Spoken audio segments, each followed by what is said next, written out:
ఇలాంటి వీడియోలు చాలా వచ్చాయి, కానీ దానిలో ఉన్న సందేశం లోకం తీరును బాగా చెప్తుంది. అందుకే చేశా. ఒక పని మీద తండ్రి కొడుకు వాళ్ళతో పాటు తీసుకెళ్తున్న ఒక గుర్రం అలా వెళ్తుంటారు. దారిలో కొంతమంది చూసి వీళ్ళెంత సన్నాసులు, గుర్రం ఉంచుకొని కూడా ఇద్దరు నడుచుకుంటూ వెళ్తున్నారు అనుకుంటారు. అది విన్న ఆ తండ్రి కొడుకును గుర్రం ఎక్కించి అలా ముందుకు సాగుతారు.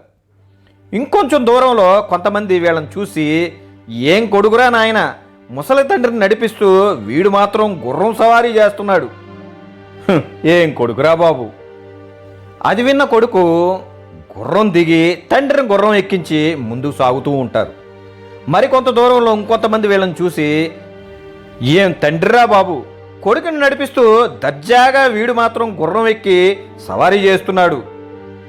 అది విని ఇంకా లాభం లేదని ఇద్దరు గుర్రం ఎక్కి సవారీ చేస్తుంటారు. అది చూసిన పక్క ఊరిలో కొంతమంది తండ్రి కొడుకు ఇద్దరు గుర్రం మీద కూర్చొని సవారీ చేస్తూ పాపం ఆ గుర్రాన్ని ఎంత ఇబ్బంది పెడుతున్నారు, చనిపోయేలా ఉంది, చంపేస్తారేమో.